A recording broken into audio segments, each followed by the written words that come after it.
I think it's safe to say that right now in 2020, the most popular style of football boots are the ones in the speed boot category. I think people often really like the look of a speed boot. They like the way that it's been marketed, where there's this perception of speed, dribbling, scoring goals. Obviously, the players that wear speed boots are some of the best in the world, and that is by design, by big brands. And I also think that people really like the technology forward approach that a lot of speed boots have. With that said, I think we can also all agree that the flagship speed boot on the market right now, especially with a very technology forward focus, is the Mercurial Vapor 13 Elite from Nike. This is arguably the most high-tech boot that you can buy, and the technology, while not always beneficial to the performance, in this particular instance, the new tech really does make this objectively one of the best football boots, if not the best football boots on the market. With that said, not everybody likes Nike. People like their main competitor, which is Adidas, who makes this guy right here, the Adidas X 19.1, which is also a speed boot, runs with a similar concept, but when these two boots are compared, the X 19.1 is kind of like the anti-Mercurial. And I guess what I mean by that is I think that these are objectively two of the best speed boots on the market right now, but what's interesting is that they achieve these objective performance characteristics in basically opposite ways, where I think that the Vapor has a very technology forward approach, and I know Adidas probably won't like me saying this, but in comparison to the Mercurial, the X is kind of a low-tech option. Now, I don't want to do a side-by-side comparison between these two because I've already done that. It's on YouTube. Go check it out if you're looking for that info. But I do want to highlight what I think is really good about the simplicity of the X 19.1 versus the also very good but also much more complex and high-tech Mercurial Vapor 13 Elite. And given the choice between these two, I would actually prefer the X 19.1. I'm going to talk about why that is in today's video. We'll also take a look at how they fit and feel on feet. So if you're interested in learning more, please stick around and watch the entire review. And if you're interested in a pair of these for yourself, I'll leave a little pop-up on screen, or you can click the first link down below. That's going to take you to the review page on my website, where you'll find buy it now links with exclusive SR4U coupon codes to pick these up below their normal $225 retail price. Also, if you aren't subscribed already, make sure you hit that subscribe button for weekly content on everything football boots. Now, very quickly, I just wanted to take a closer look at this Locality pack colorway, which, as you can see, is pink all over the place, extremely bright, and really the only accent color you're going to find is in the white stud tips in the forefoot. I think they look really cool, although I can't say that it's really my cup of tea in terms of a colorway that I would like to wear, but everyone's a little bit different. If you're looking to stand out or you just really like the color pink, I can see why you would really enjoy this colorway. The one thing I will point out that doesn't really come across in pictures is that the Adidas stripes you have here in the normal spot are actually a reflective material, which is noticeable in kind of like stadium lighting, as well as when you take pictures of the boots.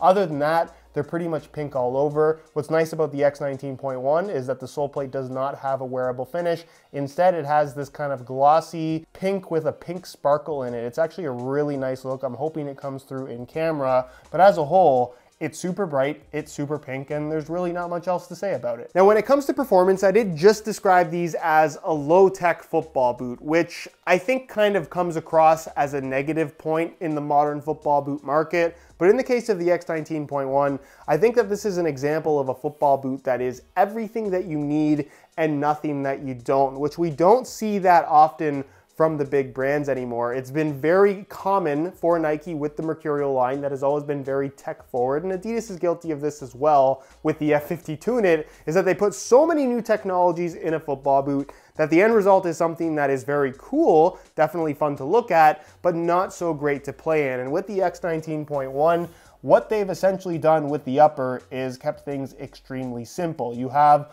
a material that's called speed mesh. You can see the logo very faintly right there because it's pink on pink, but basically what it is, and you can pretty clearly see it through the polyurethane top layer, is a thin layer of mesh that's kind of in this stripy pattern. So it's a little bit thicker and then a little bit thinner, and you can see kind of in between the thin spots, they trim out a little bit of extra material mostly for the sake of looks, but I suppose that takes out some weight as well. That's finished off with a polyurethane top layer, basically like a Nike skin if you want to compare it to Nike, and that's it. That's the upper. Mesh with a plastic layer on top, which means that you're left with something that is super soft, very sock-like, definitely not as barefoot feeling as something like a Mercurial, because there is a softness and a slight amount of padding from that mesh base in the material, but it still offers a really premium touch on the ball, and the boots ultimately just feel very comfortable and very natural on your feet. It also features a one-piece upper construction where you can see that the central portion where the laces are is also a mesh in a slightly different pattern. It's very thin, it has a little bit of stretch to it, and of course you have a dual lace hole setup with the laces being pushed slightly to the medial side, which I guess is kind of unusual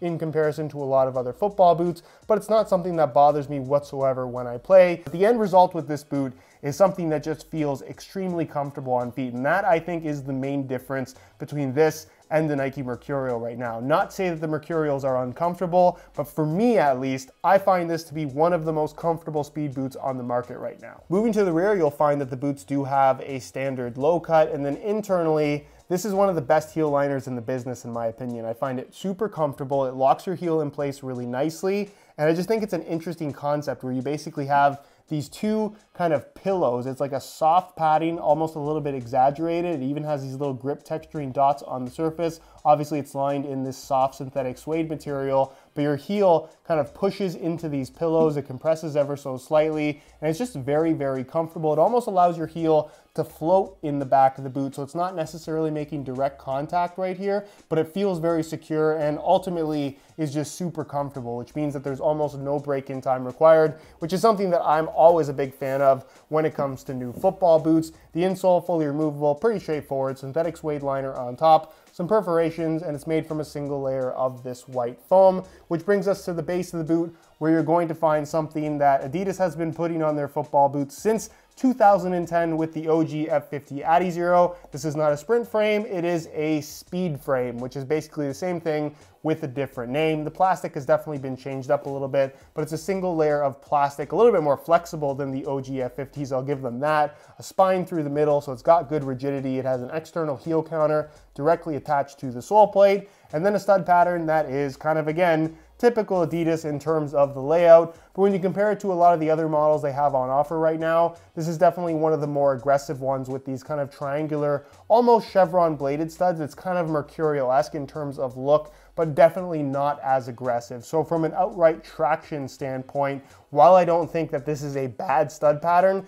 it's certainly not as aggressive as what's on offer from the Mercurials. Which brings us to the weight, something that I think is very important for a speed boot. People expect them to be light. So I'm gonna weigh this pair for you in real time. Keep in mind this pair is a size 9.5 US, and you can see that they weigh in at 7.4 ounces, the equivalent of 210 grams, which means that this is technically a little bit heavier than the Nike Mercurial, in the same size by about half an ounce, which isn't a huge amount of weight, but I definitely do think based on the actual weight difference between the two, as well as the fact that the Mercurial kind of squeezes your foot much more tightly and arguably has more structure to the upper as well. It ultimately does make for a lighter feel on feet, but certainly the X19.1 does not feel heavy. Now on feet, aside from both of these boots sporting some black reflective SR4U replacement laces available at sr4ulaces.com, from this angle especially, you can actually see the differences in regards to fit and how they wrap your feet, where the Mercurial actually makes my foot look more narrow, and that's because of the tighter fit to begin with. It just has a lower volume, slightly more narrow shape, and because the upper is a little bit more structured, when you tie the laces tight, it kind of forces your foot into a very specific Mercurial-esque position. That's kind of the signature of this particular line, where if you look at the X, obviously my left and right foot are more or less the same. You can see that there is more width to the boot, and it has a completely different shape, higher volume. It's just a little bit more forgiving, especially because the upper isn't as structured. So which one fits better? Well, they both fit really well. They just ultimately end up with a very different feel on feet. If you like that squeezing your foot sensation, go for the Mercurial. If you prefer something that is more traditionally comfortable in terms of being snug but not necessarily feeling like they are suffocating your feet, then you might prefer the X. That is definitely my preference between these two. As far as width is concerned, while the Mercs are tight fitting, I wouldn't necessarily describe them as narrow. So as long as you don't have super wide feet,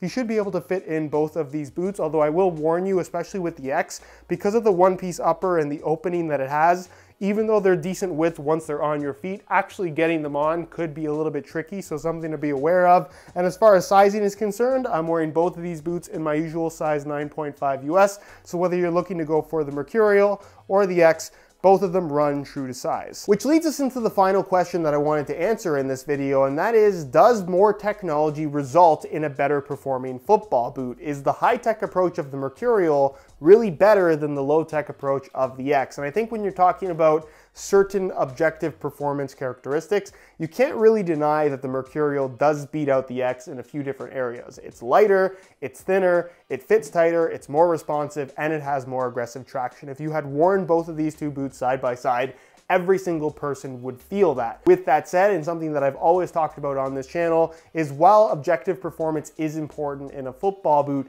personal preference also plays a huge role. So while I think that this is objectively better with its high-tech approach, I actually would prefer to play in the low-tech X 19.1 because I find it a little bit more comfortable. It's certainly softer, it's more forgiving in terms of how it wraps your foot, where the Mercurial has kind of more of a squeeze your foot type sensation, which isn't for everybody. Some people love it. It's kind of the signature of the Mercurial line, but it's not for me. So while I don't think that objectively the low-tech approach of the X 19.1 is as good as the Mercurial, given the choice between the two, it's the one that I would prefer to play in. Anyways, guys, that's it for this one. Hopefully you enjoyed the video. If you did, be sure to support it with a like. Again, if you're interested in a pair of these for yourself, you can click the first link down below. That's going to take you to the review page on my website, where you'll find buy it now links with exclusive SR4U coupon codes to pick these up below their normal $225 retail price. If you have any questions, as always, leave them down below in the comment section, and I'll do my best to get an answer out to you. If you're not subscribed to the channel already, make sure you hit that subscribe button along with the little bell notification